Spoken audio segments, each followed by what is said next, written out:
So welcome. I'm glad to see those of you that are here. I'm Helen Graves and am College of the Canyons part-time instructional designer. I'm very excited to unveil a time and sanity saving resource that we have developed for you. I believe it got pushed out to everyone's dashboard just a day or two ago, so you should be seeing this template that we're going to be talking about today on your dashboard. And I'm going to start by just laying the foundation. Two things are true about teaching.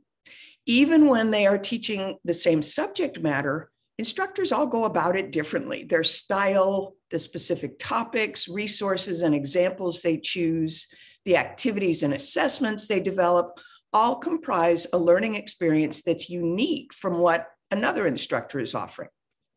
What's equally true is that good instruction follows a consistent set of principles and methods. Well-designed courses, particularly in an online environment, are going to have a definite similarity to them, not in the content necessarily, but in the structure and the layout and the navigation. I am fascinated by how people think and learn. So I've explored a bit about the neuroscience of learning. One of the things that we know, excuse me, is that learning doesn't happen when stress, anxiety, or fear are present. We also know that a certain amount of good stress is conducive to learning. Curiosity and excitement motivate students to learn. So we want our students to be excited by the content so their brains are engaged and open. We also want our students to feel comfortable in our courses, not so comfortable that they're bored, but we don't want them anxiously hunting for this week's assignment or confused about how to submit a discussion post or afraid to ask for help when they need it, because learning can't happen. Familiarity and consistency and knowing what to expect create comfort. So this time and sanity saving resource that I mentioned at the beginning of the webinar is a template shell that has an example orientation module, an example content module, and a number of optional resources for you to pick and choose from. The value of a template is that it provides familiarity, it provides consistency, it provides the experience of knowing what to expect. So it helps make students comfortable with the structure of the course so they can focus their energy on learning the content of the course. So this template is designed to remove most of the obstacles between students and actually participating fully in the course. They'll know what to expect from course to course and even from term to term, and they can really concentrate on the materials and the interactions with fellow students and you, their instructors. I'm an online student myself, and I can say from experience how nice it is not having to guess what the instructor was thinking when they designed the course. I've recommended a book called Brain Rules by John Medina in previous webinars.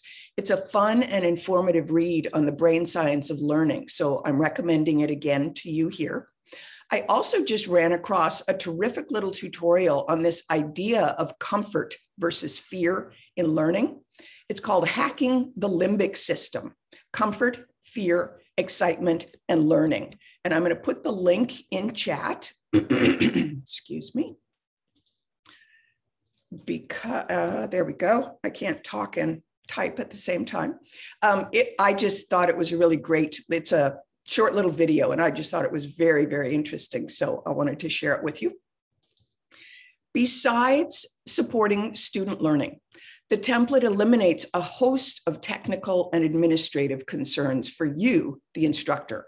I think after the move to online learning during the pandemic, probably every instructor now realizes it's a misconception to think they can take what they do in their face-to-face classes, slap it in Canvas, and call it done.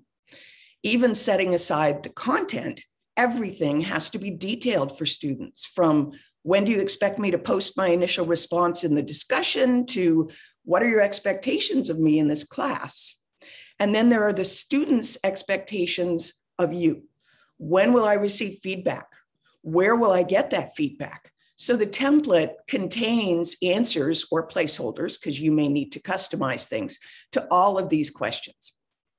The template also makes course navigation and design easier and more predictable for you and for the students. And when things are consistent across the school, it's actually going to help create a sense of community and unity. We have pretty much done our best to think of everything students and you will need and then put it in the template. So that's going to allow you to focus on your content and how to engage your students instead of on the layout and the more mundane details of course design. We've applied best practice for online course design. And so I want to just quickly go over a bunch of things that you're not going to have to worry about when you're using the template. It's already been formatted for accessibility compliance. You're not going to have to remember or figure out where to put things like your learning objectives, details about tech support, which is so important for online students, course and campus policies. You're not going to have to remember to explain faculty responsibilities. We've got a placeholder in there for you. Student services, even though they're not on campus, online students still need access to the resources and services. So we've got all that included in there for you. We've also set up some basic navigation, so you don't have to worry about customizing that unless there's something specific to your course. We've applied a consistent structure to the course shell and the modules, so it can help you figure out, especially if you're new to doing things online, a quick and easy way to do things. And we've also already included a foundation for student-to-student interaction with the new 508, not 508, that's accessibility, Title V, with the new Title V stuff where it's not just instructor to student, it's also student to student interactions that are required. We wanted to make sure we had you covered. Okay, I think I've given you enough buildup. Let's actually dive in and look at the template itself. So let me go into Canvas. There are two template shells, and as I said, they were pushed out yesterday or the day before, so you should already have them on your dashboard in Canvas. One is for fully asynchronous online. The other has been modified for face-to-face or hybrid courses that are partly classroom, and hopefully we're going to get back there soon, and partly online. They're similar, and I'll show you both, but I'm going to just wanted to let you know there are two and they are slightly different. So we'll start with not the face-to-face one, we'll start with the online one. And it just has a landing page for you. It's not intended for students. It just gives you a brief explanation of what you're going to find in the course shell. As noted on this page, we have used highlighting and red text to draw your attention to certain elements that you're going to want to customize or a recommendation that we may be making for that particular page. So you're going to want to be sure and remove the highlighting and the red text before you publish that particular page for students. It may sound obvious, but back in 2015, when I worked at the Santa Rosa's DE department, we created a template for faculty that were new to Canvas. And I was amazed at how often I would go into their courses when they'd ask for help. And they were published and students were enrolled and they still had all of the for instructor alerts and red text and everything. So just figured we'd remind you to remove that stuff so you don't confuse students with things that are not intended for them. So that's with the landing page when you first go into the shell. We've created a recommended or just an example way of setting up the syllabus. I always actually highly recommend instructors keep the syllabus tool in Canvas enabled because of the course summary that's at the bottom. It's a great time management tool for students to help them track due dates. I have had instructors say, but Helen, they just go to the syllabus page and they go to the list and they just click through and they never go to the modules. That is a possibility, especially for students that are new to Canvas. They may not even realize modules are an option and they think this list is everything. So on this page, we've included a little alert to let students know this isn't where you get everything. This is just a list of your assignments and things. It is a really good time management tool for students and we know a lot of them need it. So, you don't have to use it. It's just recommended. Why take away a valuable tool from students who might benefit it? We just want to set it up in a way that helps students use the entire shell properly. And that brings me to my next point about the syllabus page. Most syllabi are quite long, to put it mildly. I have seen 20-page syllabi, no kidding. Don't try to put everything here on the syllabus landing page. First off, it makes it really hard for students to scroll through and scroll and scroll and scroll to find the particular piece of information they need. Also, it means they have to scroll and scroll and scroll and scroll to get to the course summary every time they come to the page. So instead, what you can do is include a link to your document, and we've got a little placeholder here for you at the top, especially for oldsters like me who like to print it out. And then you can include the 4 or 5 most important sections here on the page, letting them know you want them to go read the entire document. Or you could use what I call the quick links method, which we have a link up here to show you what it is. It's basically chunking your syllabus into separate pages, each section, and then creating a table of contents. So it keeps it very short and targeted here on the syllabus page, but they still have quick access to all of the different pieces of important information that are included in your syllabus page. Okay, I've done a lot of talking. Let me check in real quickly before we move to the next thing. Are there any questions about the syllabus page? And feel free to unmute or put something in the chat.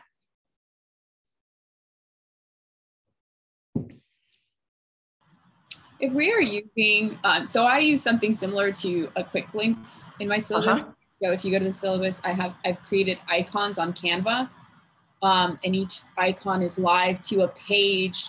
Got it. Yeah. Which means to something in the syllabus. Right. When it comes to images, I guess I'm a little concerned that I'm not being compliant with that. Do you guys have something in the template that's already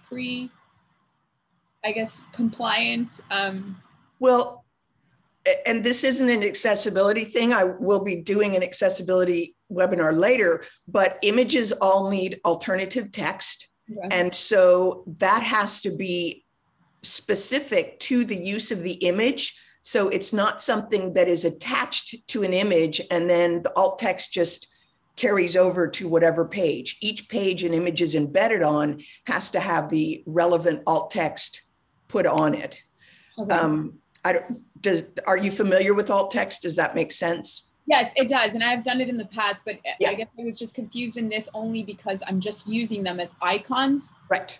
For them to click onto the second, but you know. Yeah. And what you may want to do, some less web savvy people may not realize those images are intended to be links. So one thing you can do is at the top of your page, click each icon to go to the appropriate page or whatever it is, just so that it's, they may think, oh, it's just a page of pretty pictures. What do I do here? Yeah. Uh-huh.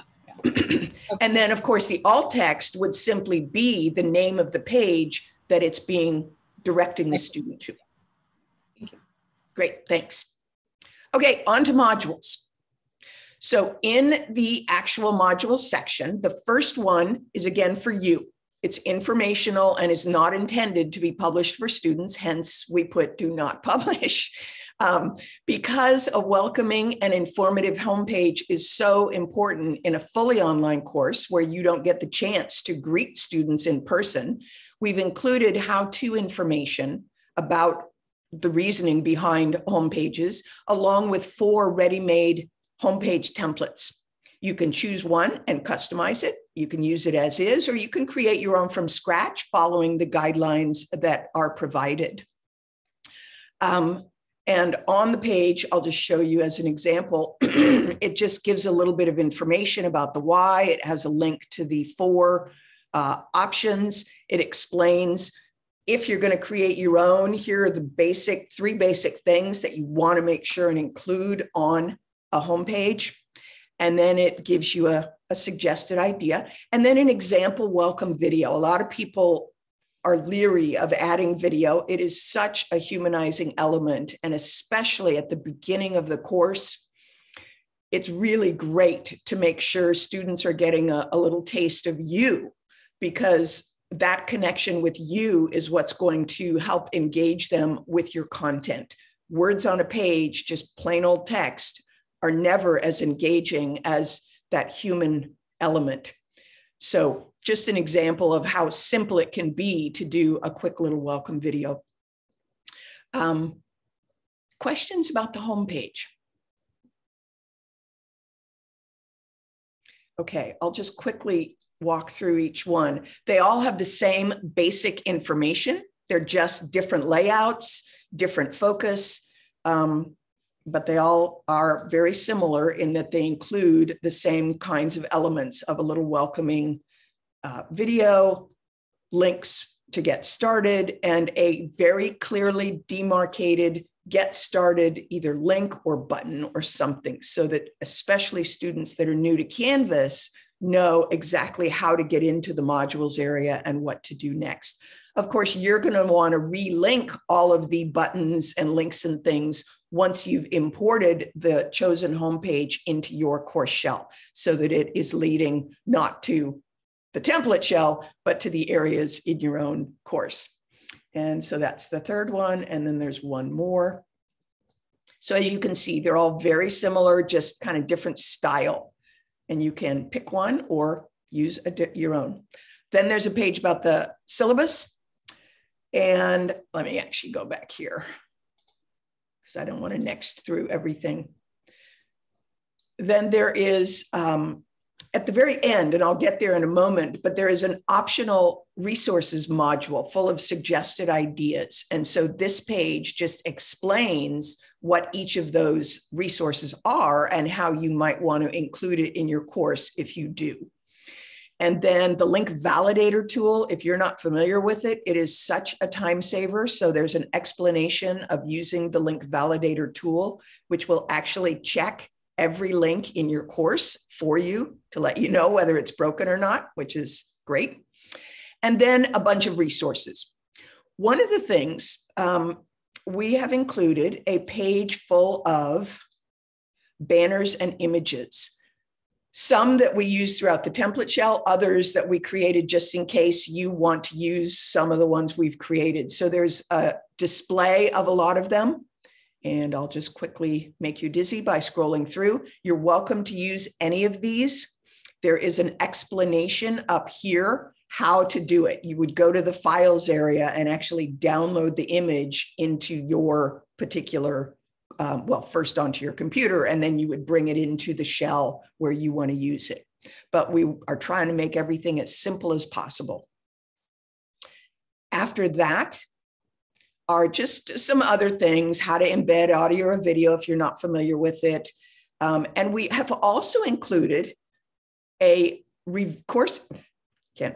correction and revision request. So it is a Google Doc that all of you will have access to. So if you find a typo, or you find a link that isn't working, or you find something, a suggestion that you have of what might make the template even better, we've got a document. So we want to crowdsource how to really improve this. This is kind of a beta experience here.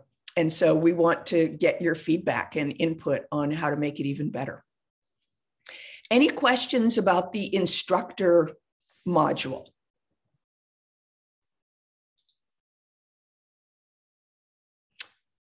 Okay, so I started this module talking about the idea of consistency and how important consistency and familiarity are in making sure students feel comfortable so that they can put their energy on learning.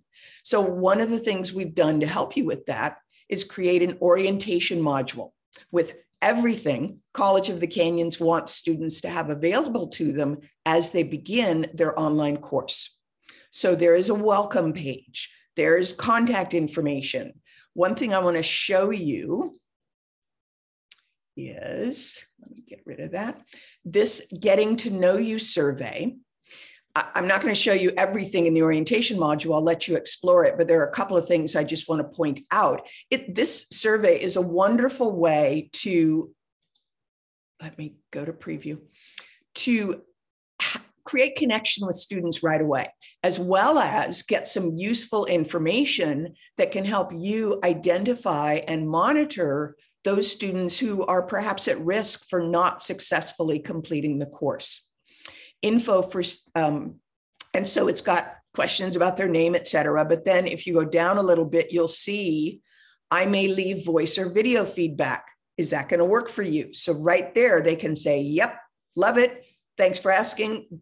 I want written. So you can then make a note in your Canvas gradebook about which students prefer written, so that when you're doing your grading and you like to use audio or video, you know exactly which students that won't work for. And the same with color. If you use the annotated feedback and do any kind of color coding, that of course will be problematic for students with color blindness. So here you're having them let you know ahead of time whether that's going to work for them or not. So just little things that can make your life easier. And then a couple questions about the class itself that can give you a sense. When I've used this, for example, I have several students each semester who will say, like, when in the question, how are you feeling about the class? They'll say anxious or, overwhelmed or whatever. I then make a note in the grade book that I want to be sure and check in with those students regularly. We all have so many students, it isn't much as we'd like to, it isn't possible to create a really deep connection with every single one of them every time. But this way you get a little heads up on which are the ones who may need a little bit more of your attention to help them get comfortable and be doing things so that they are successful in the course. Okay, going back here, there's information about if the student is new to Canvas. If you are using Zoom in your course, whether for office hours or whatever other reason, there is a page about Zoom so that you would be able to customize that and publish it for your students. Information about if they're new to online learning, time management, and then we've got the course-specific information. Again, we've tried to include everything. So all you're going to do, for example, on this communication page, spells out for students all the different ways that you may be communicating. If you're not going to do a weekly video check-in, just delete that part. If you are including office hours, you'll go ahead and customize when they are, et cetera. So we've just, I keep saying, we've tried to think of everything. So all you have to do is come in and add your specifics. And then the final section is course-related questions discussion, and then a meet your classmates discussion to help them start creating that sense of community right from the beginning. Any questions about the orientation module? So everything that is already in place, as I mentioned, has been formatted for accessibility. All of the images already have alt text or have been marked as decorative if they are not necessary if they don't need alt text. So all of that has been taken care of. The headings are properly formatted. The videos have accurate captions. Everything's been taken care of for you. So you just plug and play. The next thing in the template is an example content module. I often hear, I work not only with College of the Canyons, but also with the CVC OEI in course review for all of the colleges in our system. And I often hear from online instructors, especially those who are transitioning from face-to-face to the online learning environment, or they're new to Canvas, they're not really sure the best way to set up a module. So we got that covered for you. It's an example. You don't have to set it up this way, but it's already there for you. So if you like it, you can use it as a template. It's got an overview page and a summary page. And then it has the flow of the content from the learning materials. Again, some example pages. You may set it up a little differently. A discussion, an assignment, and then the wrapping up information. A good practice in a fully online course where students are taking themselves through the content is to bookend each module with an overview and a summary page. That makes it really easy for students who may be nexting through to know when they've finished one chunk of content and they're going to start the next one.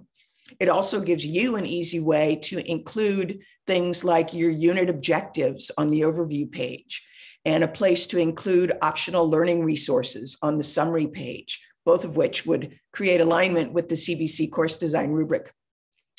The discussion and assignment pages are actually created as templates themselves. Again, it's suggested, you don't have to do it this way, but it's already chunked and formatted for accessibility. You can just plug in your specific prompt or instructions and then use it as a template for all of your assignments. So it's got that consistency and familiarity. Students know exactly where to look and what to do when they get to the assignment page because they all have that same structure to them. And a nice little thing to do is include Canvas guides that are specific to how to submit an assignment or how to make a discussion post or whatever it is. Again, for those students that are new to Canvas. So we've already included that for you. You are not required to set your modules up in this way. We do recommend, if you use a different setup, to give consideration to flow and consistency as you organize your own module structure. You want to keep things familiar and predictable. The surprises can come in your actual content. Questions about the example module content?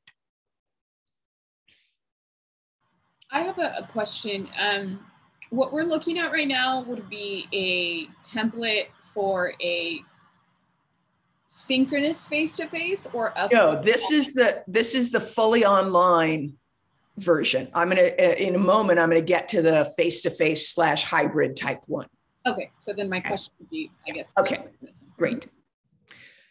All right, so the last module is the one, well, almost the last module. I forgot I had the group one.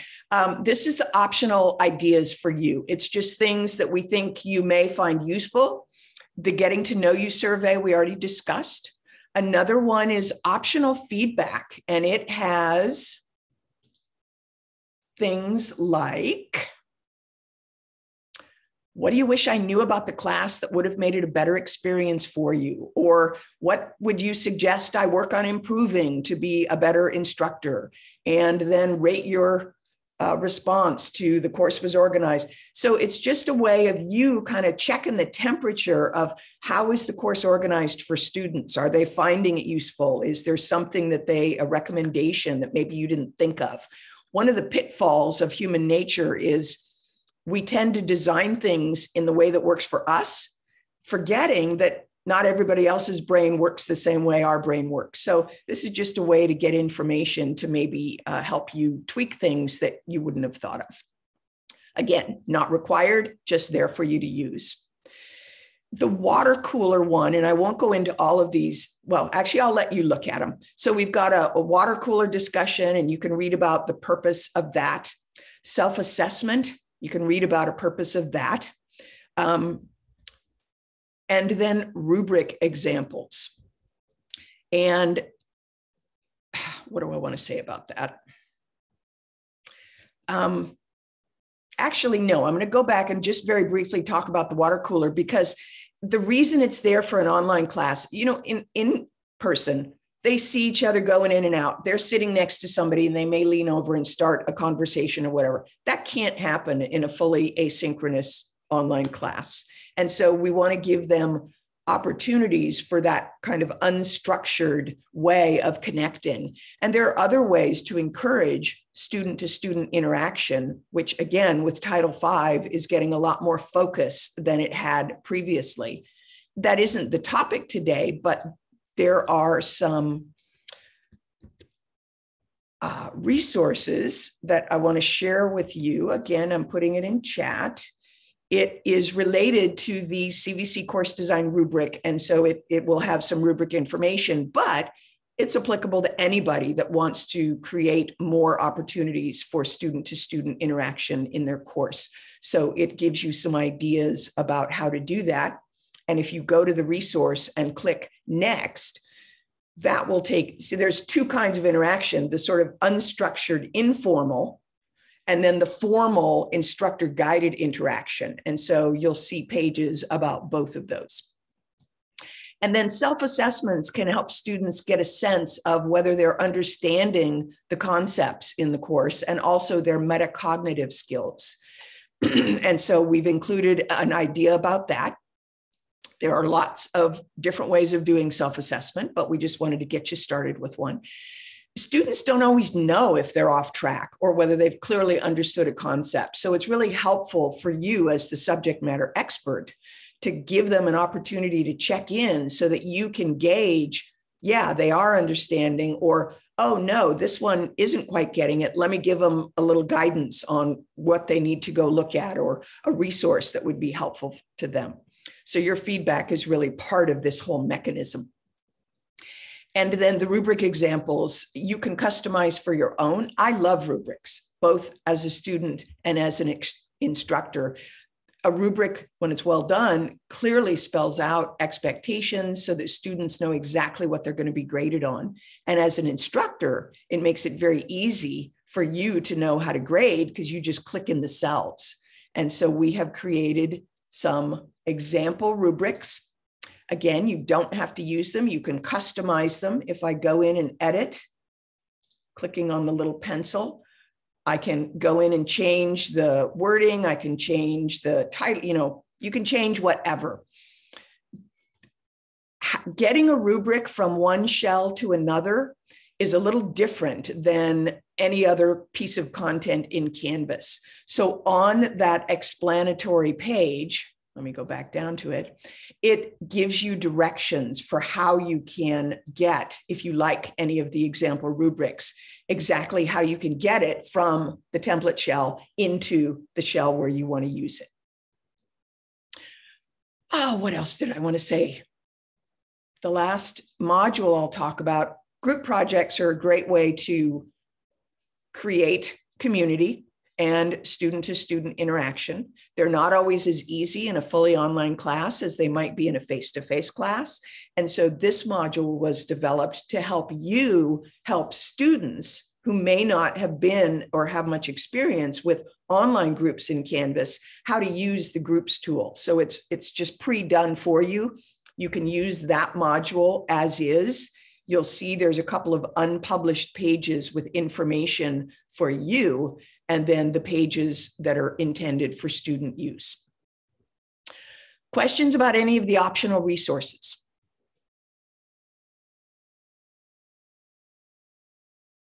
Carlos, I see about the survey. It depends.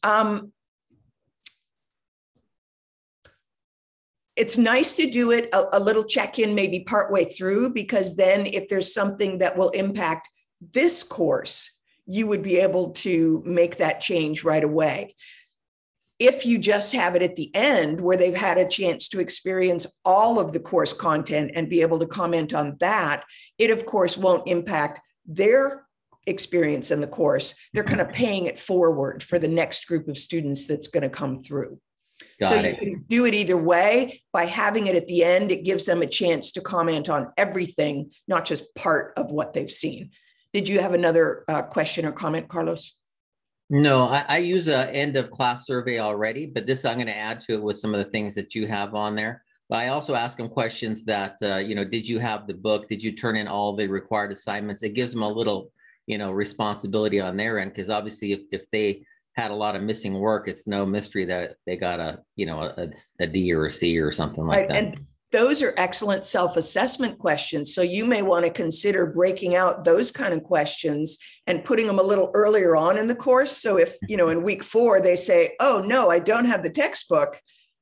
It's like, well, honey, you need to get the textbook if you want, or you need to, and then they realize, oh, okay, instead of waiting to the end when it's like, oh, right, I should have done that. So just an idea, not something you have to do, but that's a great example of self-assessment stuff. Yeah. Okay, the face-to-face, and I have too many things open now, so let me close a few of the pages. The face-to-face template is similar. We all learned in the last few years what fires and pandemics can do to us, and that just because a class starts off face-to-face doesn't mean it's going to stay face-to-face for the whole term. an emergency may require that all learning has to move online, at least for a while. So why not make things easier for everyone by including Canvas as part of the regular learning process, even if you're teaching fully face-to-face or hybrid? Of course, you would be using Canvas. Then if the worst should happen, everybody is already comfortable in the Canvas environment. Again, that idea of comfort and familiarity that we talked about at the beginning of the webinar. Students won't be so flummoxed and possibly drop out, or at least have a negative impact on their grade, because all of a sudden they're in this new online environment that they've never been in before, and they're just overwhelmed by the newness of everything. So that's on the homepage, the landing page for this one. We kind of explain, why would you even use Canvas if you're teaching fully face-to-face? So we give you that sort of orientation. And then again, the notice about how we've used highlighting and red text, and you're going to want to delete it. It is similar, but different.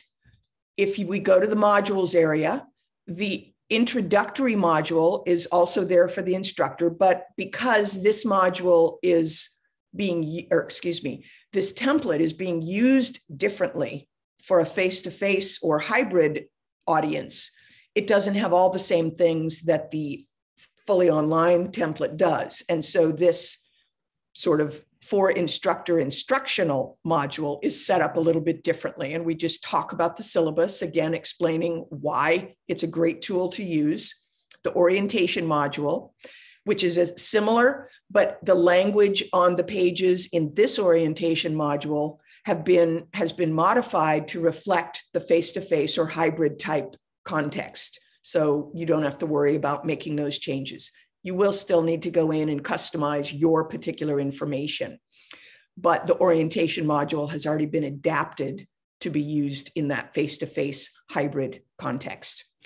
And then some examples, also a link to the correction and revisions request page. And with these modules,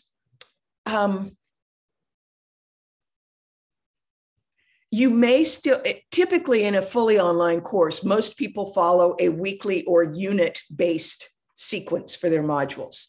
And that may still be appropriate for a fully online, a face-to-face or hybrid situation. I've had instructors say their students actually requested that they group content by week because it made it really easy for them to know exactly what content they were looking at. Other people prefer to do more of a category type grouping so that they have learning resources in one module. They have assignments in another module. They have quizzes and exams or projects or, whatever categories make sense for your content.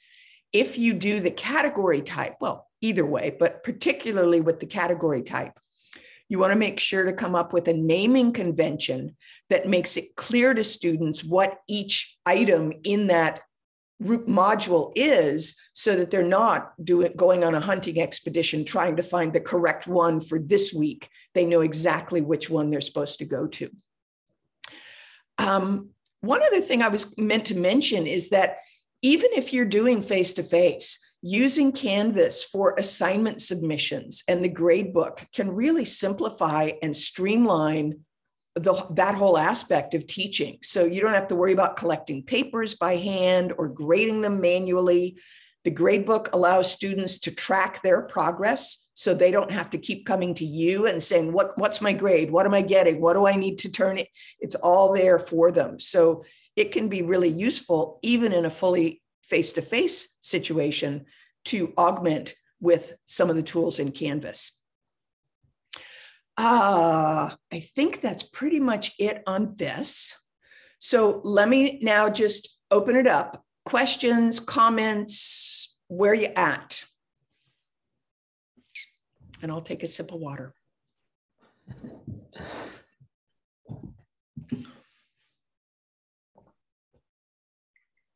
Okay, I've either overwhelmed you with my brilliance, or you're stunned into silence because it was too much information. No, I think just for me personally, I'm trying to think about what pieces I can take from the template processing into what I already have structured. Yeah. So I typically always request a sandbox Canvas and I'll create my own template. And kind of just thinking about what you said, right? I structure it the way that I feel like it makes more sense. But am I really accommodating everyone? And what can I take from these templates that will help me, make a more cohesive course? Yeah. And there's always, I mean, for all of us, not all of our students are going to necessarily think the way we do. If it's really wacky, you may kind of want to go more mainstream in it, but it doesn't mean you can't set things up in a way that makes sense to you. You just want to make sure you're communicating that to students who do maybe think a different way, so that they understand the structure and the thought process and what it is you had in mind. So you just explain from the outset, and then they have that sense of comfort and familiarity. Thanks, Edith. Hey, Helen, I got a quick question as far as, moving from, the pandemic back to face-to-face. And obviously, I like to teach online as far as I teach, online classes asynchronously. But with the synchronous classes, going back face-to-face using Canvas, and again, I've used it in the past, mostly for myself, but now with assessments, going digital, what do we do, or how do we deal with like equity issues? So the kid signs up for a face-to-face class, and now, we say everything is going to be, submitted on Canvas, assignments, tests, quizzes, and all that. So right. I know the school goes the extra mile on trying to get them set up with technology, as we did in this situation. I guess, is that going to continue, and/or do we give them the option that they can still take a Scantron pencil and paper test? And that will be a college conversation. And so Joy she was here. I guess she had to leave. I don't have the answer, since I'm really only a part-time contractor. I'm not involved in all of that decision-making. It's an excellent question. And one of the things that both the instructor and the college are going to need to make sure is happening is, even before the student registers, they understand that Canvas is going to be part, even if it's fully face-to-face, that Canvas is going to be an expectation, so that they're not caught off guard and suddenly realize they can't. But that would really be something to check in more with Joy or James, Gigi, the people that are more in the know of what the college decision-making structure is going to be. Right. Yeah, I figured I'd ask that question sooner rather than later. And I've asked a couple of times, but I didn't get a definite answer, because when we went the opposite way, we used a variety of different software to convert the physical, hard copies to digital. Right. And so now, are we going to stay that way? And my hope is absolutely. And then again, we have excellent resources like computer labs and things that the students can use. So there shouldn't be any kickback. However, you want to know ahead of time. Yeah. Right. So we can prepare and plan. Yeah. Exactly. Yeah. And so I think it is a conversation that you definitely will want to have. And it may be they're still figuring out exactly what it's going to look like. So they don't have the answer right now. But yeah, definitely you're thinking in the right way. Yeah. Another question being on the union as well is when we have required contact hours. So now we have a midterm or a final that is now digital. And is the student expected to take that outside of the classroom, or do we give them classroom time to take those assessments to make sure that, they don't have an excuse like, hey, my computer froze or whatever. So those are another, another consideration. Yeah, exactly. All those little things to think about. Technology is great, and it kind of complicates things, but it also opens up opportunities. So yeah, well, hopefully we'll get some clarity that way. We can move forward. Yep.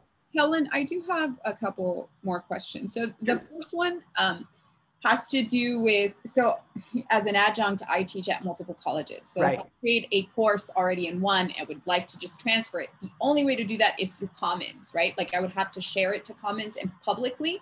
Well, you could download, you can export a, now I can't remember the file type, but you can export. If you go into settings, there is export course content. So I could export it to my desktop and then from your other, go into your other Canvas account and import it into a shell. So either option works, the Commons, sharing it to yourself, or exporting it as an actual file to your desktop and then importing that file. And it carries everything with it. Sometimes I'll use like HTML code to, you know, make some things kind of fancy. It carries everything with it. If you, actually, I don't want to do that one. Let me go to my, hold on. I'm trying to find one of my sandboxes. If I do the export import option, I think when you export it, it exports everything. And then when you import it, you have the option of saying, I want, so I'm going to choose export package. Okay. And then I would go and choose the file. So I navigate. And then I have the choice of either doing all content or I can select specific content. So if all I want are the quizzes and the rubrics, or all I want is a particular, you know, whatever, then that's the point when you pick, I just want part of this export package. I don't want everything. Got it.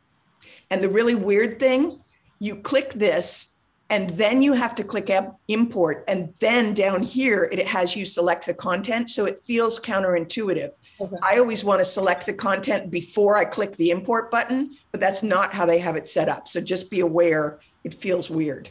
Okay, and then that downloaded essentially as a file that I can take to my other. Exactly. It's like any other file in your computer. It's just a different file type. And now I can't remember what the file type is, but it's, yeah.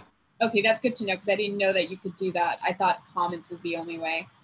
My next question has to do with, are you the person that we would contact if we want someone to review our course structure, or is it someone else? It would be Joy, I believe. Joy Shoemate would be the one. Okay, I think that's it. Thank you. Okay, great. Anything else anybody wants to know about the template today? Yes, this is Julie. Thank you so much, Helen and Edith, for the question that she just asked you, because it's similar to the question that I was about to ask you as well. One of the things that I noticed was on my Canvas, I was given a Canvas template face-to-face, and another one is a Canvas template online that you've just went over with us, which is very impressive and it's very useful. And so would I use the Canvas template face-to-face as a working template where I just play around? It's like my sandbox, right? Where I just, is that what it is? Because I wasn't sure why there's two there. Yeah. And I think that it was designed for the Canvas template face-to-face as a different, I haven't really look at in-depth into the differences between the two, face-to-face and the online. So I'm assuming the online is for 100% online. The other one is like sort of like a hybrid format. Correct. You're welcome, Elizabeth. Yes, and that's why all instructors got both, because it was too complicated to make poor Chad figure out which instructors only teach online and which only do face-to-face and which do both. So we just figured we'll give everybody both versions, and you can just look through them and use whatever parts of either template fit your particular context.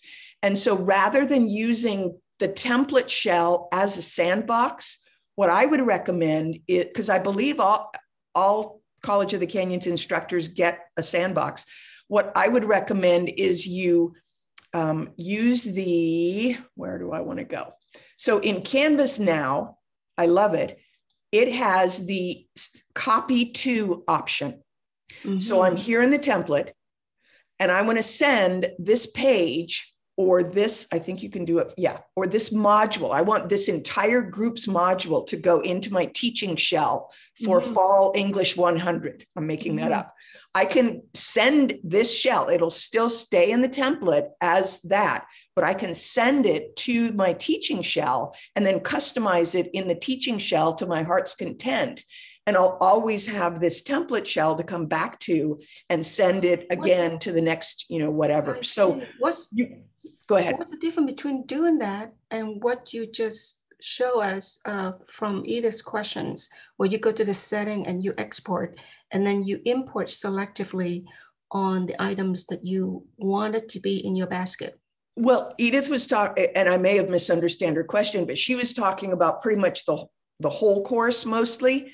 And so the export method is faster than going into every page or every module and doing the copy to individually. They both have the same end result of getting the content from the template shell into your teaching shell. It just depends on if you kind of want to do a bulk move or you just want to move parts of it. Does that make sense? Because in the past, I do have issues with, before all this template was created and given to us to use, you know, if I teach another course similar to the one that I'm giving this semester, I transfer some of the vital things from one of my current module to the semester that I was going to teach. I do have issues with selecting a specific item to get transferred. And that's why I was leery regarding to the question that Edith was asking, that can you choose a la carte one of the specific items that say, I like it so much on your template, like the introductions and whatnot, the little homepage, one of the 4 homepage. If I really wanted to move one of those 4 homepage and integrate it to my course that I'm planning to teach and design, I'm just worried that I won't be able to bring that particular page to my shell, to my teaching shell. And I don't know whether or not it's going to merge. I don't know. I'm going to try it. I'm just letting you know, in the past, I did have issues with doing that. Yeah, I don't know what those issues were. And so I can't speak to how to troubleshoot it. Right? But in this case, what I would recommend you do is, if you like, say, for example, homepage 1, use the 3 little dots, come over to copy to, and then you have to know the name of the shell that you're going to. So I'm going to say Dev 02, and then clearly that wasn't the right name. Let's see if it's under my name. Anyhow, it looks okay. It's not, you have to know the name of the shell, but then if you put it in there, it'll find it. I trust you. So I'm going to give it a try. Give it a shot. And then, but I just want to let you know that that's just awesome. Good. The template, it's just really impressive. And I'm going to dive in and slowly digress to it and take advantage of some of those wonderful templates that you created. Thank you so much. That's our intention. Thank you. You're welcome. Anything else you want to talk about? Well, not anything. Anything else about the templates we want to talk about today?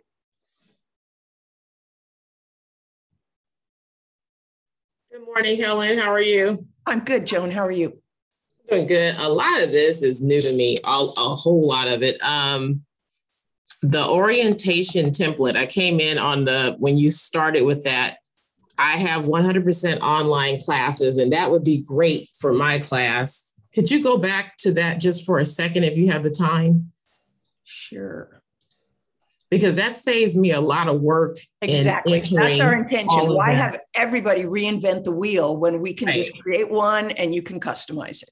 Right. And so I'm thinking all the work I did to link the students who are new to the school, new to online, new to Canvas, this orientation template I'm going to use from now on. And I came in right when you were finishing up talking about it. Yeah. So what you may want to do, Joan, is on your dashboard or in your Canvas account for College of the Canyons, you'll have both the online version of the template as well as the face-to-face version.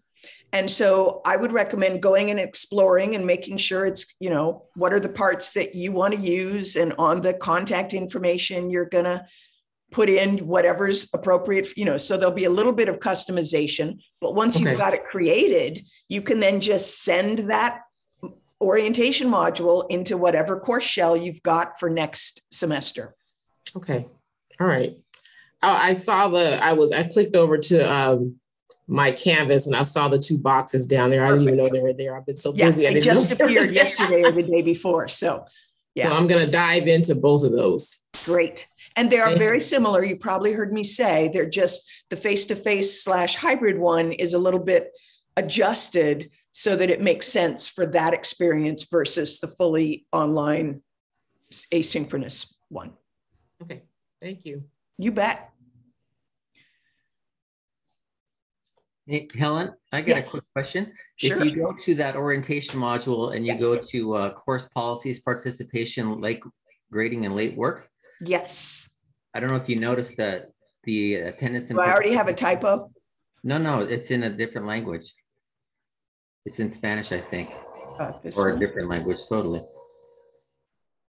Oh, it's the lorem ipsum generator. I didn't want to, it's a placeholder. Oh. It's Latin. And so it's just a standard copywriting placeholder text that you put when you want people to know text goes there, but you don't want, I didn't want to put my stuff there because I have no idea what I know what my attendance policies and late work policies are, but we didn't want people to think, oh, they're telling me I have to have this late policy. So I just used the lorem ipsum text. Oh, got it. Yeah, because there is the policies in the faculty handbook and also in the catalog. Okay. We just cut and paste those in there. I'm showing my ignorance about the college. Sorry. But so you'll see this lorem ipsum text on various pages. And that's all it is when I didn't want people to think we were making them have a certain text. I just used the placeholder text. Awesome. Okay. Okay. All right. Anything else?